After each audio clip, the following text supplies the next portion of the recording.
C'est extrêmement frustrant pour moi parce que je pense que j'ai environ 100 questions à vous poser, mais je vais faire très vite parce que j'aimerais avant tout vous laisser la parole. Je me permets quand même de poser 3 questions que j'avais très envie de poser. Vous disiez encore récemment, je vous cite, que les élites dirigeantes ont conscience du problème du changement climatique, mais repoussent les actions en attendant que les conséquences bien visibles soient là.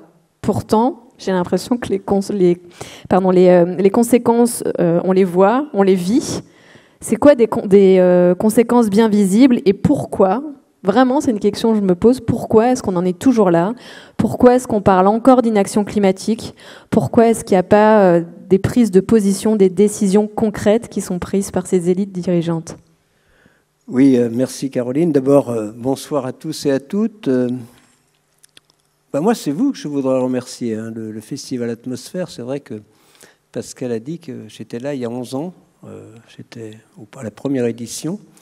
Donc merci à Pascal, à toute l'équipe. C'est assez formidable de s'engager également. Je voudrais vous les remercier là parce que il y a Sébastien Follin, le président d'honneur, et à toutes les équipes. Voilà, je vais quand même répondre aux questions. C'est pas pour Brigitte aussi va répondre. Voilà. Donc oui, pourquoi c'est une question. D'un côté, si on regarde les décideurs politiques à l'échelle internationale, ils s'appuient sur les conclusions des scientifiques. Quelle est la conclusion du rapport du GIEC? On n'a pas de recommandations. On espère simplement que les décideurs politiques vont regarder ce qu'on dit et effectivement, on essaye de leur fournir des arguments, je dirais. Bon, par rapport au réchauffement climatique actuel, bien, la question, si on veut limiter le réchauffement climatique à 2 degrés, et ça serait mieux à 1,5 degré, que faut-il faire? Nous répondons, il faut atteindre neutralité carbone très rapidement, parce que si on veut limiter le réchauffement climatique à 1,5 degré, eh bien, il faut une neutralité carbone en 2050. Donc ça, c'est le constat du GIEC. C'est un constat bien argumenté et qui, disons, il y a à peu près 120 pays actuellement qui, dans leurs engagements, enfin d'une façon ou d'une autre, ont inscrit cet objectif de neutralité carbone à l'horizon 2050 dans leurs objectifs. 2060 pour la Chine, 2070 pour l'Inde. Donc d'une certaine façon, on pourrait s'estimer satisfait. Dans les textes, ce que je veux dire simplement, c'est que dans les textes, eh bien, les décideurs politiques, en général, prennent appui sur, je dirais, le constat des scientifiques. Le problème, c'est que c'est simplement dans les textes. Alors soyons clairs, pour que les jeunes d'aujourd'hui puissent s'adapter au réchauffement climatique sans trop de difficultés dans la deuxième partie de ce siècle, c'est un objectif, eh bien, il faudra absolument neutralité carbone à l'horizon 2050 et surtout, il faudrait, disons, diminuer. Pratiquement, on sait d'ores et déjà qu'on a 2 fois trop d'émissions en 2030. Je parle bien d'aujourd'hui, de l'urgence. On a 2 fois trop d'émissions en 2030 par rapport à ce qu'il faudrait pour avoir des chances de rester sur une trajectoire à 1,5 degré. En fait, nous allons délibérément, de façon consciente, collectivement, vers un réchauffement de 3 degrés pour les jeunes d'aujourd'hui, disons, dans la deuxième partie de ce siècle. Alors, soulignons que l'action d'aujourd'hui ne va pas changer le climat d'aujourd'hui ni le climat de la prochaine décennie. Vraiment, on doit agir aujourd'hui de façon à préserver un climat, je dirais, acceptable auquel les jeunes d'aujourd'hui puissent s'adapter. Le message est très clair, c'est aujourd'hui, c'est-à-dire que dans notre décennie, nous devrions diminuer nos émissions pratiquement divisées par 2. Alors, en France, prenons la France, c'est ce qu'on a inscrit. Donc, c'était moins 40%. Maintenant, l'Europe, moins 55%. En France, eh bien, nous avons inscrit comme objectif de diviser par 2 nos émissions par rapport à 1990, mais on n'en prend pas le chemin, c'est ça le problème. Le problème est que, on prend du retard, disons ça va 3 à 4 fois trop lentement, entre 2 et 3 fois trop lentement, et encore on ne tient pas compte des importations sur lesquelles nous importons beaucoup de carbone. Donc effectivement, pour résumer, dans les textes c'est bien, dans la réalité, eh bien, on ne tient pas la route, mais on ne peut pas trop accuser simplement les politiques, parce que la vie de tous les jours, c'est nous qui émettons, chacun d'entre nous, on y contribue. Donc il faut regarder l'ensemble de l'organisation de la société. Les collectivités locales, territoriales ont un rôle très important à jouer, on pourra y revenir. Et juste pour préciser et donner un ordre de grandeur justement sur l'empreinte carbone déjà d'un Français, aujourd'hui on est à presque 10 de mémoire, 10 tonnes, et l'objectif c'est 2 tonnes. Oui, c'est 2 tonnes, c'est parce que donc neutralité carbone, ça ne veut pas dire ne plus émettre du tout, ça voudrait dire 1 tonne à l'échelle planétaire plutôt que 2 tonnes. Mais enfin ça, disons que dans la loi, nous visons effectivement une division par 6 de nos émissions.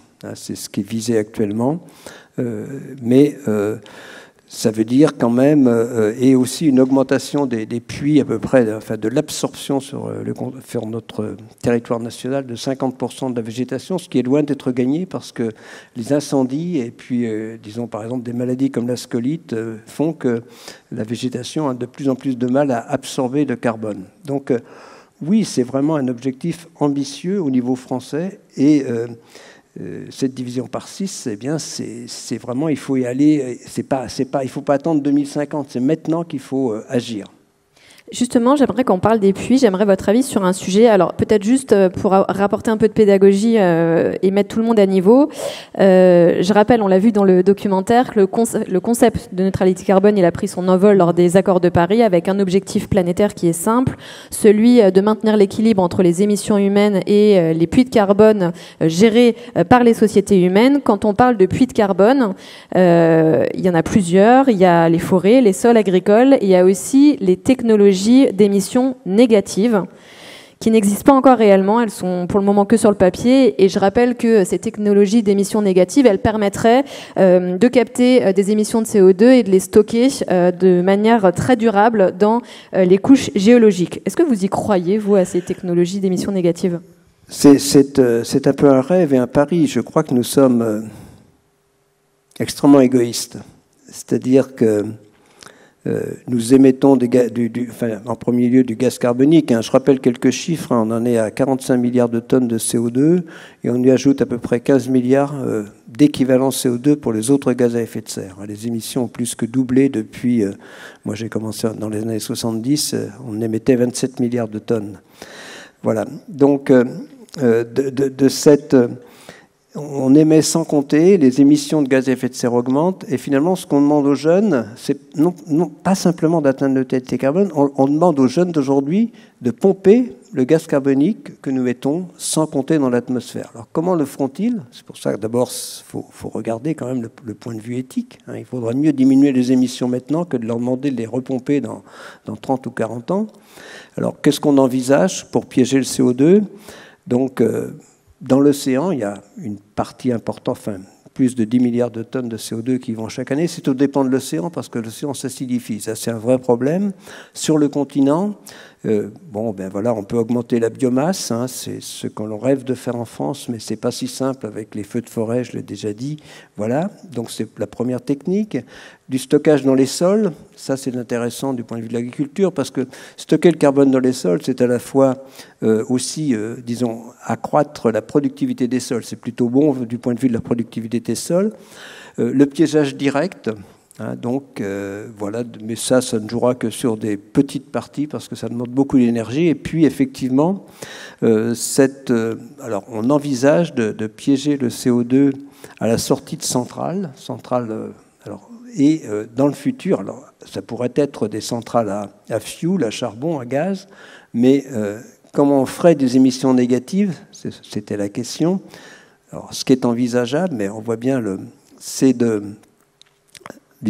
faire pousser de la biomasse, d'avoir de la végétation, d'utiliser pour produire de l'énergie et de piéger le gaz carbonique à la sortie et de le mettre dans les sols. Ça fait effectivement des émissions négatives si, la végétation repousse. C'est ça, les émissions négatives. C'est, je crois, la technique la plus sérieuse pour effectivement reprendre du CO2 de l'atmosphère de façon relativement importante, mais ce ne sera jamais que 10-20% de ce qu'on émet aujourd'hui. Mais je le redis, la question éthique est là. Non seulement on demande aux jeunes d'aujourd'hui de s'adapter à un climat, et ça ne sera pas simple, à 3 degrés ça sera très difficile, et on leur demande aussi de pomper le CO2 que nous mettons dans l'atmosphère aujourd'hui. Donc j'ai ce problème. Techniquement, c'est loin d'être au point, hein, parce que voilà, il y a pas, disons, c'est pas si simple d'aller stocker le CO2 sur des longues périodes de temps. Voilà, mais même si ce problème peut trouver des solutions, voilà, je plaide plutôt pour une diminution des émissions aujourd'hui que pour un pompage du CO2. Et de faire confiance à la nature. Oui, voilà. On l'a vu, en 1987, vous avez fait la preuve du lien entre les émissions de gaz à effet de serre et le réchauffement climatique. Tout à l'heure, juste avant la projection, Brigitte disait « il a toujours raison ». Alors, je profite de votre présence aujourd'hui, au-delà de tout ce qu'on sait déjà, et notamment grâce au rapport du GIEC, grâce à vos interventions qui sont toujours extrêmement précieuses et éclairantes. Quel regard est-ce que vous avez aujourd'hui sur la situation, aujourd'hui 9 octobre 2022, et quelles clés de lecture complémentaires est-ce que vous pourriez apporter à la salle ? Donc, quel regard bon, je n'ai pas un regard très optimiste. Il aurait fallu, et je crois que nous l'avons dit, enfin, franchement, depuis cette première interview de 89, c'est anecdotique, mais voilà, il y a Lina qui est venue cette semaine pour me faire commenter l'interview de 89, c'est celle qui est montrée dans le documentaire. C'était voilà. Donc effectivement, il aurait mieux fallu, je le pense sincèrement, écouter les scientifiques, accorder de la crédibilité. Nous étions certains de cette réalité du réchauffement climatique. Bien sûr, on entend des gens comme Alec qui ne sont pas dans nos disciplines, qui ne travaillaient pas sur le climat, dire des choses qui sont d'abord assez difficiles à accepter, mais disons dans la forme, mais surtout dans le fond. La forme est quelque chose, mais le fond est important. Donc oui, il y a cette réalité du réchauffement climatique. Nous étions convaincus, dès le rapport Charnay en 1979, nous étions convaincus que si la quantité de CO2, de gaz carbonique doublait dans l'atmosphère, nous irions vers des réchauffements importants. Voilà, il aurait fallu, et même quand on regarde des interventions au début de ce siècle, dans les années 2000, on a toujours dit, vraiment, il faut vraiment que les émissions commencent à diminuer en 2020 ou plus tard, et elles continuent à augmenter. Donc, tout n'est pas perdu. Alors, ce que je dis, c'est aussi bien sûr ce que dit Valérie Masson-Demeure, ou un dixième de degré. Donc moi, j'encourage à l'action, mais je ne suis pas naïf, ça va être difficile. Voilà, d'ici 2030, comment on infléchit les choses. Il faudrait de la solidarité au niveau international qu'on n'a pas. Il faudrait que tout le monde regarde dans la même direction. On voit bien que les gens regardent dans une autre direction que la lutte contre le réchauffement climatique, sans vouloir faire de politique. C'est ça le problème. Donc, je suis, sans être complètement... Disons, pour moi, l'action, c'est une forme d'optimisme. C'est-à-dire, j'encourage les jeunes à l'action. Il y a beaucoup à faire. De l'innovation, mais l'innovation n'a de sens que si on l'évalue par rapport à sa capacité à s'intégrer dans cette stratégie neutralité carbone. Donc il y a beaucoup d'innovations qui ne vont pas dans ce sens-là. Autant je suis pour l'innovation, mais aussi, vous voyez, je le disais là, un de mes regrets, par exemple, c'est qu'on parle de sobriété. J'en parle, je mentionne bien disons, une fois quand j'interviens, on ne parle de cette notion de sobriété que depuis 2 jours. On en parle non pas au vu de la nécessité de sobriété par rapport aux problèmes environnementaux, climatiques en général, mais au vu simplement de notre approvisionnement en énergie, en écho à l'invasion de l'Ukraine par la Russie.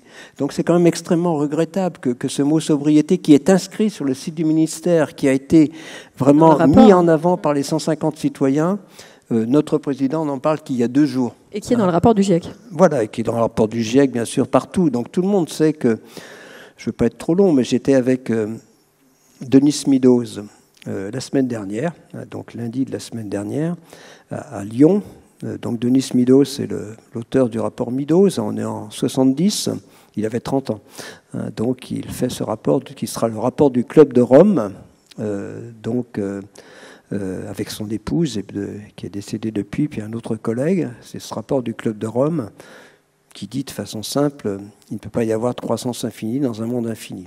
Et Denis Meadows recevait les diplômes de docteur honoris causa à l'école supérieure, enfin à l'École normale supérieure de Lyon. Et donc j'ai participé à une table ronde avec lui. C'était assez prenant. Donc il a 82 ans maintenant, mais il est en bonne forme. Et il maintient ce qu'il a dit. Donc on ne parlait pas de climat dans le Club de Rome, hein, dans le rapport du Club de Rome. Le mot climat n'était pas prononcé vraiment.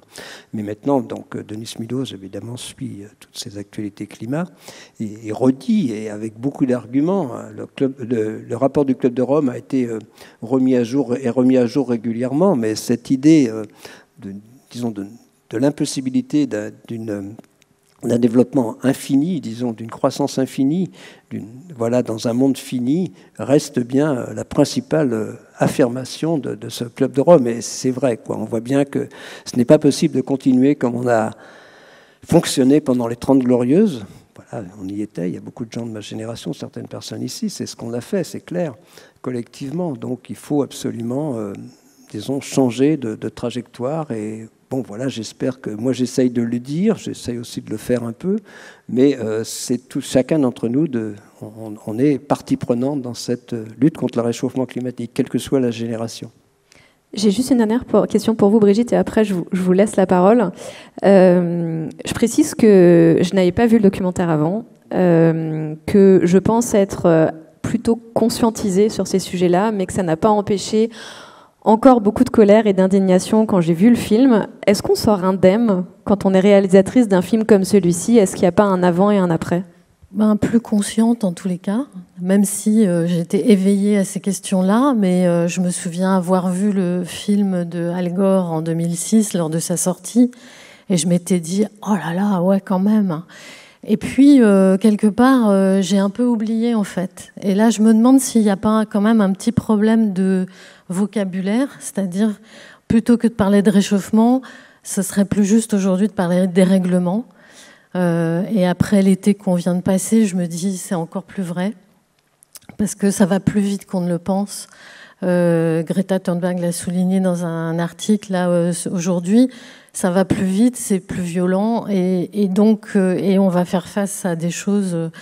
Donc il y a deux manières d'agir. Il y a la manière collective et puis la manière individuelle. Donc moi, à titre individuel, je mets des choses en place comme un peu tout le monde. Voilà, j'électrifie mes transports, je renonce à l'avion, je fais des choses comme ça et j'essaye d'en parler autour de moi. Et puis politiquement, mais vous posiez la question là au début, pourquoi il y a un décalage entre la décision politique et ce qu'on sait scientifiquement? Tout simplement, on en parle dans le film, hein, c'est une question de court terme, long terme.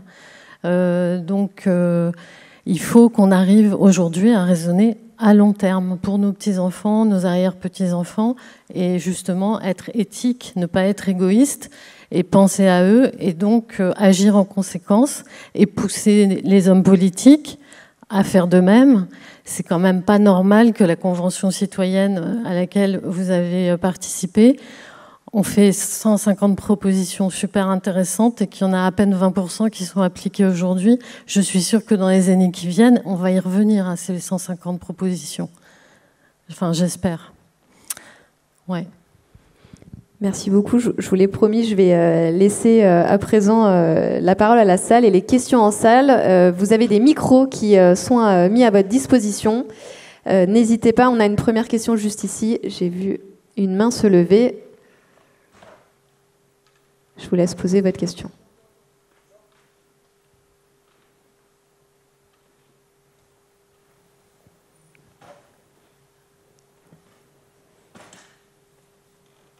Hop, normalement. Oui. On vous entend très bien, oui, super. Merci. Bonjour, du coup, merci pour ce film. Je voulais réagir aussi sur la notion de sobriété, qui est un peu le mot-clé de l'automne, on dirait. Déjà, en voyant la rampe d'éclairage derrière vous, j'ai le sentiment qu'on en est loin. Je voulais savoir si vous aviez une idée de comment faire en sorte que la sobriété qu'on essaye de promouvoir là pour passer l'hiver, comment est-ce qu'on pourrait l'inscrire dans le temps long, dans les décennies qui viennent, et éviter de retourner à nos vieilles habitudes dans un an ou deux. Oui, je vais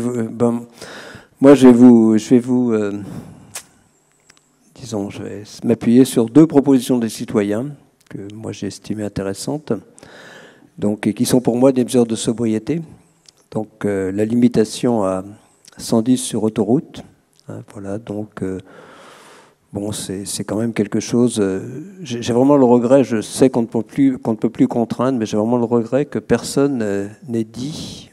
Bien sûr, ça diminue quand même les émissions de façon notable, hein, sur ce tronçon, donc c'est une mesure de sobriété. Ensuite, nous sommes, bien sûr, quand on regarde, c'est 31% la mobilité en France actuellement, donc les 3 secteurs suivants, c'est autour de 20%, bâtiment, urbanisme, agriculture et industrie.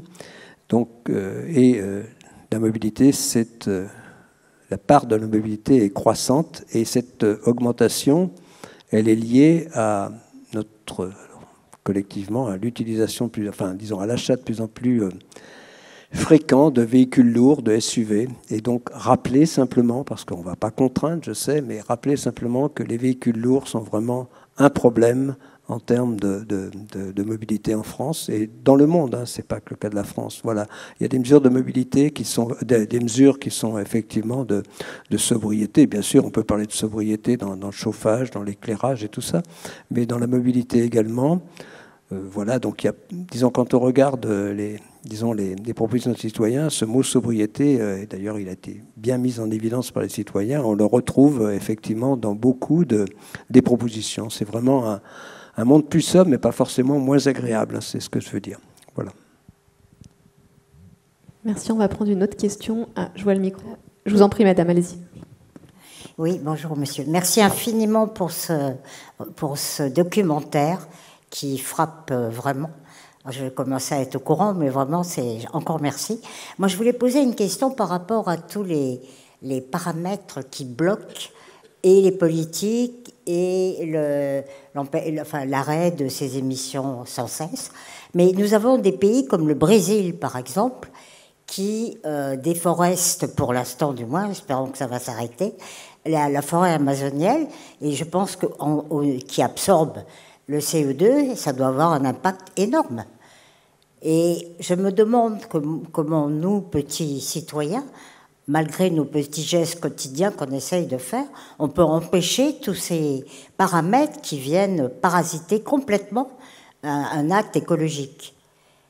Et il n'y a pas que, il y a aussi l'Inde, et puis tous les lobbies qui agissent partout, particulièrement sur les gouvernements. Merci. Oui, donc par rapport à, disons, la forêt amazonienne, c'est exact. La déforestation, c'est, bon, pour vous donner quelques chiffres, hein, donc, je redis, 45 milliards de tonnes de CO2. La déforestation, ça peut être 5 à 6, 7 milliards chaque année de tonnes. C'est l'ordre de 15%. Et bon, une partie non négligeable pour l'Amazonie, mais aussi en Afrique, et aussi, bien sûr, la forêt équatoriale, aussi du côté de la Malaisie, de l'Indonésie.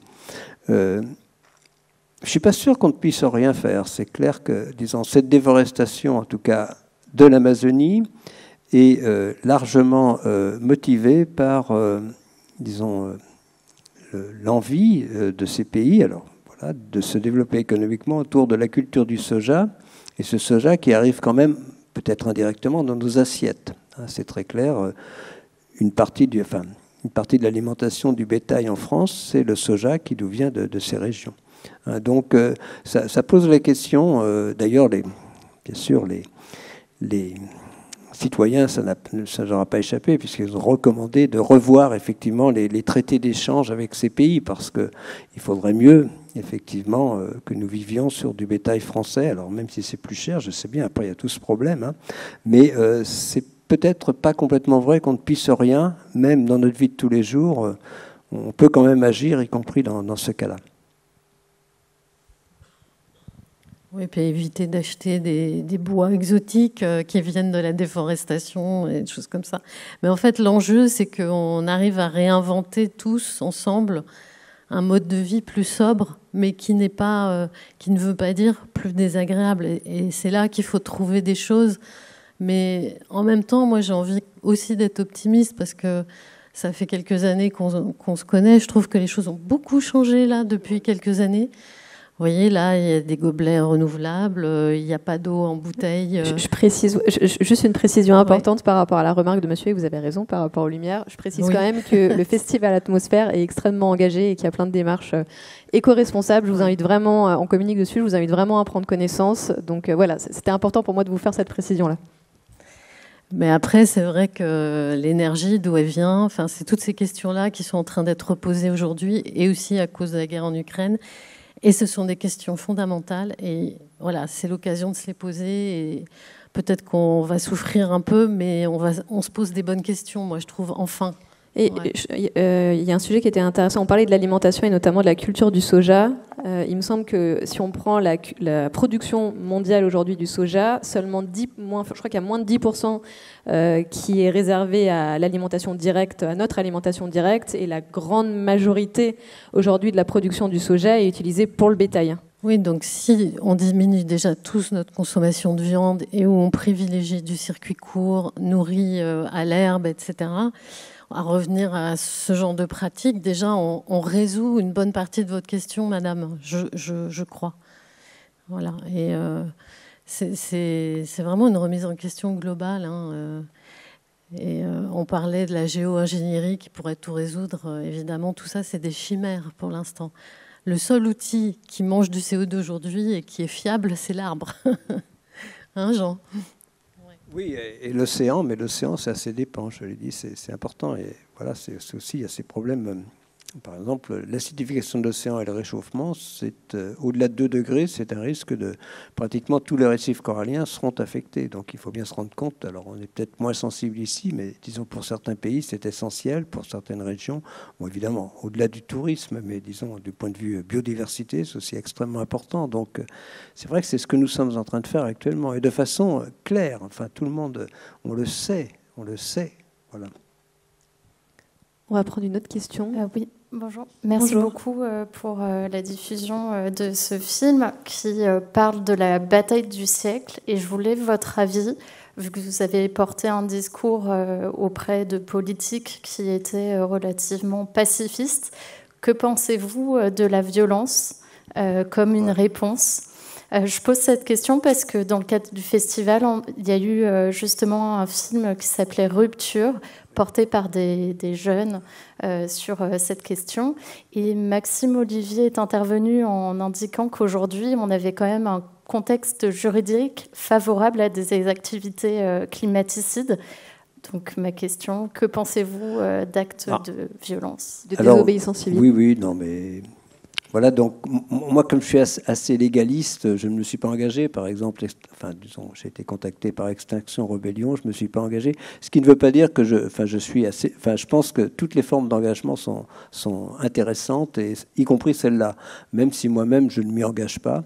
Voilà, je suis plutôt légaliste, moi, mais bon, je pense qu'il faut bouger, il faut secouer le cocotier. Je dirais que c'est très bien qu'il y ait des gens. Voilà, j'ai fait les marches climat, mais bon, à un moment, c'était aussi, c'était assez difficile. Mais voilà, donc, oui, l'engagement est important. Chacun le fait de sa façon. Vous voyez, la jeune qui était elle, c'était action non violente, mais elle s'accrochait quand même aux grilles. Donc tout ça, moi, je ne sais pas très bien faire, mais ça ne veut pas dire que je suis assez bon. Voilà, c'est bien que les gens le fassent. Je pense aussi intéressant la judiciarisation, si on parle de ça, des problèmes. Par exemple, voilà, Jim Hansen qu'on voit est allé en prison parce que il a témoigné dans les procès qui étaient intentés. Et donc, c'est aussi intéressant, la judiciarisation. Il y a des jeunes qui font des procès aux États. Il y a plein de choses qui se passent. Voilà. Moi, je pense que toutes les actions sont intéressantes. Alors, ce que je veux dire, c'est qu'elles peuvent être diverses. Voilà, certaines jusqu'à la violence, en tout cas la violence verbale. Bon, voilà, mais voilà, moi, il faut vraiment le faire. Donc, sans m'y investir moi-même, je les soutiens. Oui, bonjour Laurent. Je suis admiratif sur votre gauche. Je suis admiratif de votre travail, de votre obstination dans la continuité de vos recherches. Je vais me permettre 2 questions que j'espère pas trop impolies.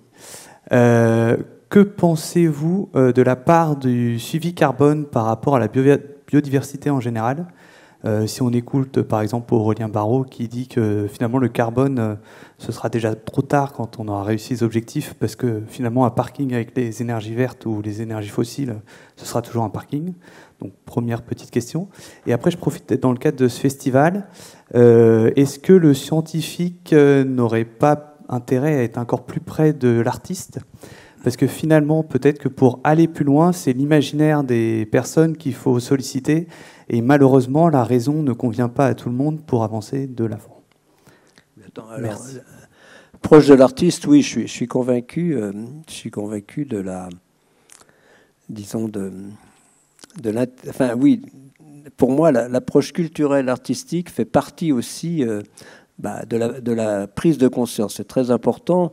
Voilà, je ne cache pas, j'ai été très heureux d'être le héros d'une pièce de théâtre. C'était très bien, aussi d'une bande dessinée. Et voilà, j'irai à Saumur avec justement des artistes aussi début décembre. Voilà, donc il m'arrive aussi d'aller effectivement témoigner avec des artistes. Je pense important. C'est une façon.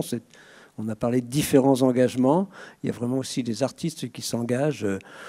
Voilà, directement ou indirectement, et je pense que c'est tout à fait intéressant. Et disons, il m'arrive d'y participer. Voilà, donc je le fais quand on me sollicite, bien sûr, mais voilà. Ensuite, j'ai plus la première question, du coup. Alors, bon. Ah bah oui, mais c'est... bien sûr que je rappelle toujours que dans ce lien, on ne peut pas vraiment... disons, prendre le réchauffement climatique tout seul et ne parler que de ça. Disons, c'est les conséquences. Déjà, là, je redis souvent que le réchauffement climatique est d'ores et déjà la troisième cause de perte de biodiversité. La première étant notre action de tous les jours sur ce qu'on appelle, les terres. Chez nous, le remembrement, par exemple, et Brigitte pourra en dire un mot, a quand même beaucoup changé les choses, la biodiversité. Donc non, on ne peut pas déconnecter. Et si le réchauffement climatique, et Aurélien Barraud a raison, si le réchauffement climatique, on le laisse aller, disons dans la deuxième partie du siècle, eh bien, une partie des espèces, jusqu'à la moitié, faune, flore, aura une capacité de déplacement inférieure à la vitesse de déplacement des zones climatiques. Et c'est vrai aussi dans l'océan. Donc on voit bien que pratiquement des espèces n'auraient plus de capacité d'adaptation. Donc oui, on ne peut pas dissocier le problème de perte de biodiversité du problème de réchauffement climatique. Il y a aussi une des principales conclusions du second rapport du GIEC que je traduis, c'est que, disons, c'était le titre d'un article dans Le Monde, le réchauffement climatique est une menace. On disait de façon certaine, le réchauffement climatique est une menace pour notre humanité et pour la nature qui nous entoure. C'est bien clair, donc y compris la biodiversité, et c'est cela. Donc oui, bien sûr, Aurélien Barraud a raison, on ne peut pas les dissocier. Et si on veut prendre, il faut absolument, disons, la perte de biodiversité a aussi d'autres origines, voilà, mais on ne peut pas, disons, maîtriser le réchauffement climatique facilitera la lutte contre la biodiversité. Mais il ne faut pas le maîtriser non plus aux dépens de la biodiversité. C'est tout le problème. Par exemple, si on reforeste, ce qui est intéressant du point de vue climat, il faut que ce soit dans le respect de la biodiversité, reforester avec une seule espèce. Donc il y a tout ça qui est en particulier discuté dans un des rapports du GIEC sur l'utilisation des terres. Tout ça, on en discute beaucoup, mais ce lien, il est très fort. Il est très fort dans le passé, il est très fort il est très fort dans les actions. Il faut absolument que, et c'est vrai aussi pour le développement des renouvelables, c'est vrai, mais je pense qu'il faut essayer de trouver un chemin qui permette effectivement la lutte contre le réchauffement climatique et la préservation de la biodiversité, ce qui n'est pas toujours facile. Est-ce qu'on a une autre question ? Oui, monsieur. Oui, bonjour. Tout d'abord, merci aux organisateurs d'organiser ce type d'événement, et puis merci à vous d'intervenir dans ce type d'événement. J'avais deux questions. Vous disiez tout à l'heure que la France était engagée sur la réduction effectivement des gaz à effet de serre, un engagement en 2050, net zéro, mais que finalement ils ne respectaient pas leur engagement. Et c'est là que je ne comprenais pas bien, c'est où se fait finalement la perte, parce qu'on s'est engagé, c'est un manque de plan d'action, c'est les plans d'action qui ne sont pas mis en œuvre, c'est des personnes qui bloquent. Donc, où se fait la perte? Et la deuxième chose, c'est qu'on voit au niveau des entreprises, il y a aussi ils appellent la Race to Net Zero. Il y a une grande course qui a été lancée effectivement aussi pour être net zéro en 2050, pour diminuer de moitié les émissions en 2030, sur des bases scientifiques. Alors, est-ce que c'est crédible d'après vous? Est-ce qu'on peut être optimiste par rapport à cette course lancée par les entreprises? Je vais prendre deux exemples de retard de notre pays. Disons, nous devrions avoir actuellement 24% de renouvelables dans notre énergie. On en est à un peu moins de 20%. On a pris un retard de 4%. Si nous avions tenu nos engagements en termes de renouvelables, nous ne serions pas dans la situation actuelle dans la crise énergétique. C'est à peu près ces 4% doivent être à peu près ce que nous donne la Russie chaque année comme gaz. Donc il faut bien se rendre compte que, voilà. Un deuxième exemple,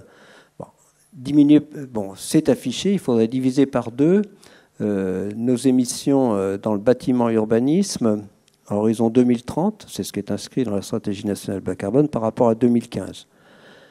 C'est 700 000 logements.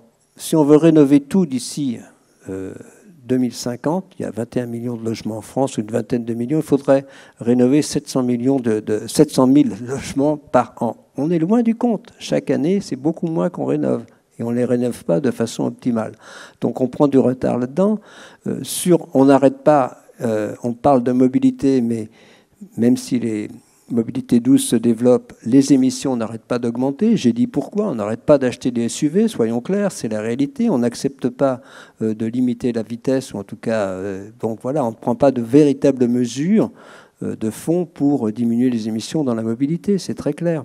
Donc il y a un encouragement, voilà, parce que l'économie voudrait qu'il faut des véhicules lourds, il y a plus, voilà, donc, mais il y a une opposition, au moins dans le court terme, entre les emplois et puis voilà, les vraies mesures qui pourraient nous aider. Mais alors que c'est le contraire, c'est-à-dire dans une vraie dynamique, les emplois sont là. Donc en termes, moi, avant-hier, j'étais à Chambéry, chez une entreprise à Taoué. Ils ont commencé à travailler sur l'hydrogène. Les gars, ils étaient 2. Là, maintenant, ils sont 100 à travailler sur l'hydrogène. C'est une petite boîte, une PME, voilà. Ils sont bientôt 100 et ils ont commencé à 2 sur un coin de table il y a 10 ans à travailler. Alors, je ne sais pas si la filière hydrogène va se développer, mais voilà, il y a quand même plein d'emplois qui se créent aussi. C'est ce dynamisme-là qu'il faut mettre en place disons bien sûr, dans la rénovation des logements, il y aurait beaucoup à faire aussi, et des choses intelligentes, des matériaux à développer qu'on ne fait pas. On a du retard dans tout cela. Donc il y a tellement de choses à faire qu'on ne fait pas, et on préfère se dire on va continuer à faire des véhicules lourds, on va continuer à faire du thermique, ça c'est Tavares, parce que vraiment c'est ça qu'a les emplois. À un moment, il faut savoir, on est en train de perdre le fil, et probablement la guerre économique, on ne sera pas au rendez-vous non plus si on reste comme ça, accroché à une civilisation carbone. C'est ce qu'on fait actuellement. Juste avant d'enchaîner sur les entreprises, et je me permettrai, en complément de votre question, de rajouter un petit point de vue. Brigitte, vous voulez compléter ? Non, je trouve que l'exemple des renouvelables est vraiment très frappant en France, parce qu'on a un manque de vista sur ce sujet qui est hallucinant. C'est-à-dire qu'il y a 9 fois plus de solaire en Allemagne que chez nous, par exemple.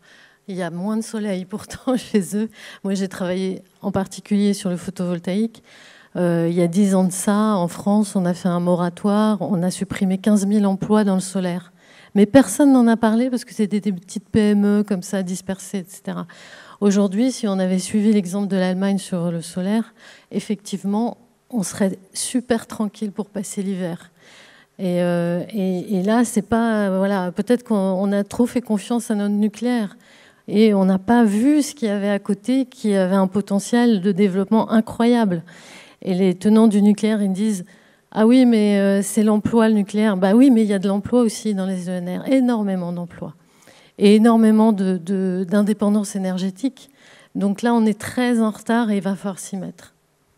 Sur le sujet des entreprises, peut-être juste pour ajouter quelques éléments en complément de votre question, on remarque déjà que la manière dont les entreprises se sont appropriées la notion de neutralité carbone est un peu éloignée de la neutralité carbone telle qu'on en a parlé jusqu'ici. Ça, c'est un premier point. Deuxième point, l'ADEME disait encore récemment que les entreprises qui se déclarent neutres en carbone, c'est mensonger.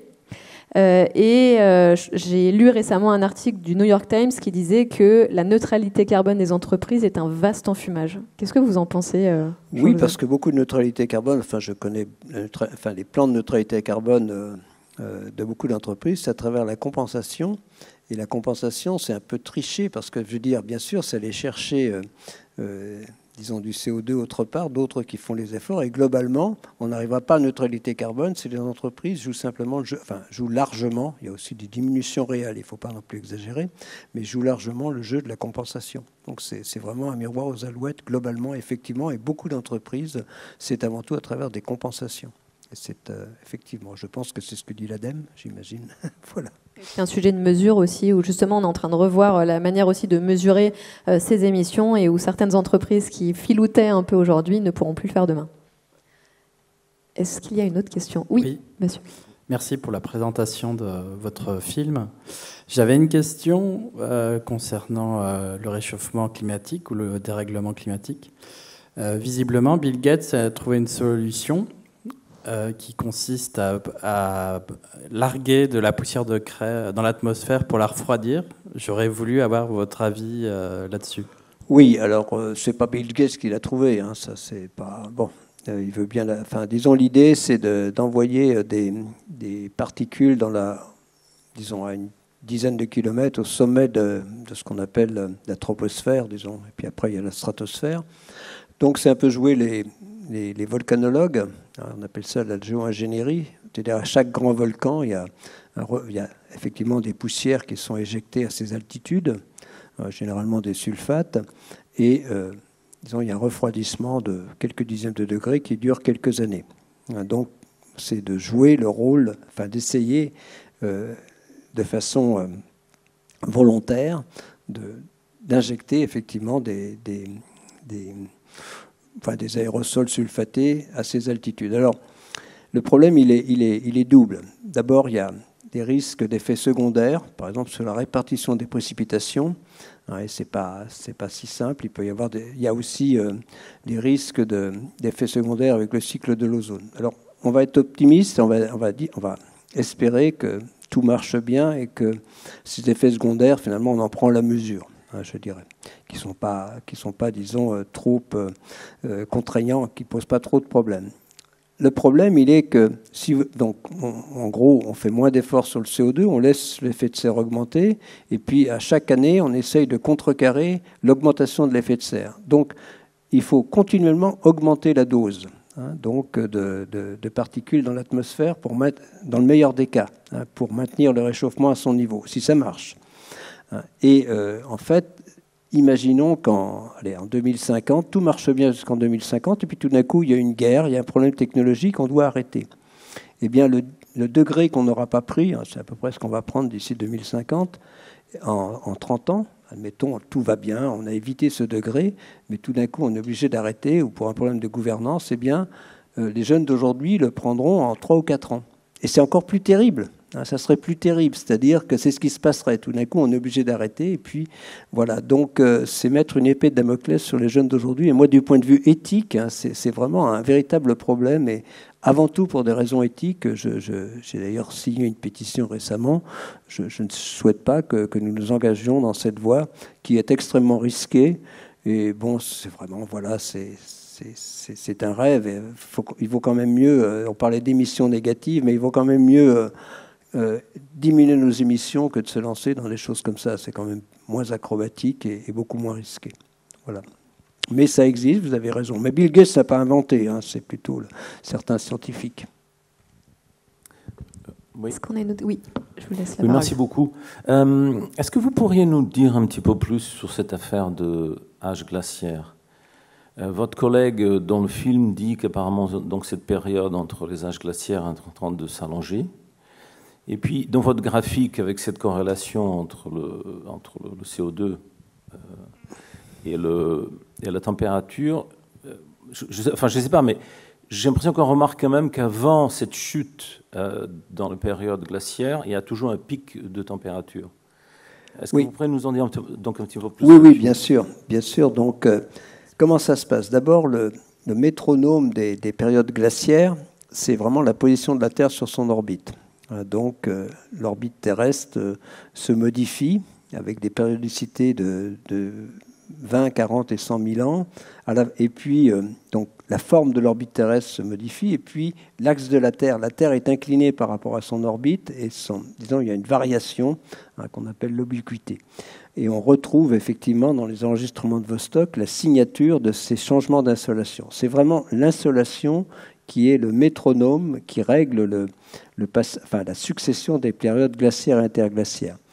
Les gaz à effet de serre ne jouent qu'un rôle d'amplificateur. C'est-à-dire que, si on regarde une déglaciation, eh bien, l'augmentation du gaz carbonique, des teneurs en gaz carbonique, est arrive à peu près en même temps dans l'hémisphère sud, donc en Antarctique, que la montée de la température en Antarctique. Mais il arrive bien avant la fonte des glaces qui se passe, elle, largement dans l'hémisphère nord. Donc, on dit effectivement que l'augmentation de l'effet de serre participe à la déglaciation. Parce que la déglaciation, c'est avant tout la fonte des glaces. Donc là, il y a un décalage, ça arrive quelques milliers d'années après. Et dès que c'est un peu ce que l'on explique, effectivement, mais il faut bien... cause première des grands changements climatiques, c'est bien l'insolation. Là, c'est une amplification et ça illustre le rôle de l'effet de serre dans le passé. Il y a un autre point qui est important, c'est que quand on a cet enregistrement, c'était quand même important de montrer que les valeurs qu'on avait, on était en 90, on avait 350 parties par million, on ne les avait jamais trouvées depuis 160 000 ans et puis depuis 800 000 ans maintenant. Et donc ça montre aussi, c'est important, ces résultats, que disons, l'atmosphère d'aujourd'hui est influencée par les activités humaines de façon certaine. Donc voilà, c'est ça qui est intéressant. C'est d'illustrer, ça ne démontre pas le rôle du CO2, ça l'illustre. On va pouvoir prendre encore 2 questions. Oui, bonjour. J'aimerais poser une question par rapport à la capture et séquestration de CO2. J'aimerais avoir votre opinion. Qu'est-ce que vous en pensez comme partie de solution ou pas? Oui, pour le c'est alors là, donc il y a différents moyens. Il peut y avoir du stockage dans la végétation, dans les sols, mais là, ce dont vous évoquez, c'est, je pense, le stockage du CO2 à la sortie d'une centrale, par exemple une centrale à charbon ou même à fioul ou même à gaz. On peut piéger le CO2, ça demande de l'énergie un peu, bien sûr, mais et le mettre dans une réserve géologique. Moi, je pense que ce que nous dit le rapport du GIEC, en tout cas, c'est qu'on n'arrivera pas à atteindre neutralité carbone sans une part de piégeage et stockage du CO2. Voilà, mais actuellement, ça tient presque du rêve parce qu'il n'y a pas de véritable... Enfin, il y a des petites expériences... Enfin, il y a des expériences quand même en vraie grandeur par exemple en Norvège, mais il n'y a pas de véritable développement. Pourquoi il n'y a pas de véritable développement? Parce qu'il n'y a pas de modèle économique. Mais alors, il y a des problèmes technologiques. Enfin, après, il faut vraiment garder... est-ce qu'on est capable de préserver le CO2 dans les sols sur de très longues périodes? C'est indispensable. Mais il y a aussi il n'y a pas de modèle économique. C'est-à-dire, tant qu'on ne donne pas un prix au carbone, comment on récompense ceux qui font, si ça marchait bien, ce piégeage et ce stockage. Donc voilà, c'est tout cela. Disons, si on ne donne pas un prix au carbone, je ne vois pas comment on peut avancer à la fois dans le développement des renouvelables pour les rendre plus compétitifs ou dans certains pays du nucléaire. Après, c'est des choix, on ne va pas... Bon, voilà. Mais à l'échelle planétaire, ce sont surtout le renouvelable. Mais donc ce piégeage ne se développe pas de façon très visible pour le moment. Même si les problèmes techniques, technologiques paraissent surmontables, mais ne sont pas encore forcément surmontés. Bonjour. Bonjour. Je suis en face, juste en face.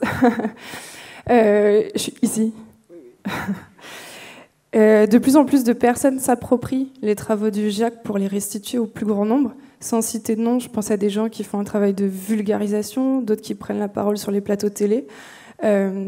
Tout le monde veut aller dans le même sens. Alors, est-ce le biais des réseaux sociaux ou de l'être humain? Mais j'ai le sentiment que malgré le fait que ces personnes veulent aller dans le même sens, il y a beaucoup d'énergie qui est dépensée à juger, critiquer, dire que... et j'ai l'impression qu'on manque d'un discours cohérent, écologique. Alors, y a-t-il une solution à ça? l'intérêt des rapports du GIEC, c'est que globalement, ça nous donne un socle commun de connaissances. Après, chacun le développe, disons, disons de façon un peu différente. Mais je pense que globalement, toute la communauté, enfin, toutes les personnes réellement impliquées de la communauté scientifique, disons, présentent des résultats qui vont dans le même sens. Alors, voilà, chacun à sa façon. Donc, je pense qu'il y a une cohérence dans la présentation. Ensuite, sur les problèmes environnementaux, on a parlé de biodiversité. C'est vrai que, je redis, c'est un problème complet de changement de mode de fonctionnement de nos sociétés. C'est pas simplement, il ne faut pas simplement parler du climat, mais c'est vraiment comment on va vers une société. Quand on parle des solutions, on voit bien que c'est une société, sobriété, efficacité énergétique, mais aussi, bien sûr, de véritable renouvellement des objectifs différents, de la solidarité qu'on n'a pas. C'est tout ça qu'il faut dire. Mais je pense que du point de vue justement, c'est l'intérêt du GIEC, c'est de nous donner disons, un socle commun de connaissances qui est quand même, c'est quand même assez intéressant. Voilà, donc, non, moi je pense qu'il y a beaucoup de gens, il y a peut-être des gens ici qui s'intéressent à la fresque du climat, il y a différentes façons de le faire, mais ça s'appuie vraiment, quand on regarde la fresque du climat, eh bien ça s'appuie vraiment sur les connaissances du GIEC. Al Gore fait son film, il s'appuie complètement sur le GIEC, hein, donc dans ce cas de 2007, donc c'est quand même l'intérêt d'avoir cette réflexion du GIEC, je crois que c'est important et c'est très utile. Et c'est ce qui a manqué, par exemple, parce que ça n'a pas été très cohérent, au moment de la pandémie, par exemple, il n'y a pas, dans la communauté qui s'intéresse mondiale aux maladies infectieuses, il n'y a pas cette communauté, ce niveau de connaissance commun. Donc on voit bien, on essaye, donc c'est peut-être pas suffisant, mais vraiment, heureusement qu'on a le GIEC, ça nous aide déjà pas mal. J'ai une dernière question. Je crois que vous êtes membre de Time for the Planet, c'est vrai ou pas? Oui. Oui, j'aime. Enfin, oui, il m'arrive. Disons, il y a des jeunes qui viennent me voir,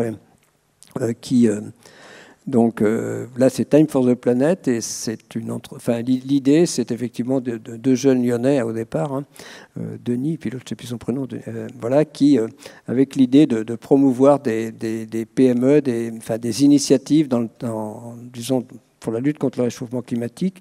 En gros, l'idée, c'est de labelliser des initiatives, c'est ce qu'ils sont en train de faire, et ça marche très bien. Je me suis aussi impliqué, par exemple, dans une autre initiative sur le biochar, c'est-à-dire, oui, ça m'intéresse aussi, quand les jeunes viennent me voir, d'essayer de les aider. Et vous disiez juste avant que... Planète, c'est le cas. Donc ça marche bien, en fait. Hein, donc, oui, et chacun et chacune peut devenir actionnaire. Et en effet, l'objectif, c'est de financer des projets qui luttent contre le réchauffement climatique. Vous disiez en introduction que vous n'étiez pas nécessairement optimiste. Est-ce que néanmoins, ce type d'initiative vous rend optimiste? Oui, bien sûr. Les initiatives, oui, il y a beaucoup de jeunes qui s'intéressent, qui ont de la volonté. Je pense que c'est ce vers quoi il faut aller. Mais mon problème, et c'est pour ça que je m'intéresse à l'éducation, comment on entraîne l'ensemble d'une génération. Alors on voit bien, je suis tout à fait conscient qu'il y a beaucoup de jeunes qui se sentent concernés, qui font des choses, qui ont des initiatives extrêmement intéressantes, des soutiens, mais même dans la génération des jeunes d'aujourd'hui, eh bien, comment on entraîne tout le monde? C'est ça, donc c'est ça la difficulté. Hein. Moi, j'essaie de mettre l'accent sur l'éducation. Je me suis intéressé à l'éducation dans l'enseignement supérieur, mais ça commence par le primaire, par le secondaire. Je m'intéresse aussi à tout ça. Donc l'éducation est très importante. Mais c'est ce problème de passer d'une partie d'une génération de plus en plus importante à l'ensemble de la génération. Et pour nous, c'est pareil. Ma génération, c'est pareil. On a du mal. Voilà, merci. Merci beaucoup. Brigitte, merci, je vous laisse vous. Merci. Si on veut voir le film, si on veut en parler autour de nous, si on veut le partager, comment on fait? Alors, on peut organiser des projections à la demande. Voilà, c'est facile de me trouver sur Internet avec mon nom ou la production, 13 Productions à Paris et à Marseille. Donc voilà, on est... Il marche bien ce film. Merci Jean de m'avoir donné ce bonheur-là. Il marche pas mal et je pense qu'il mérite de marcher pas mal. Et je vous adresse un merci collectif, je pense qu'il est partagé par l'ensemble de la salle, pour tous vos travaux, pour votre présence encore aujourd'hui. Merci infiniment. Merci Caroline et merci à toute l'équipe de Lubo, Pascal, Sébastien et toute l'équipe. Merci beaucoup. Merci. Et à bientôt au Festival Atmosphère alors. Merci. Merci.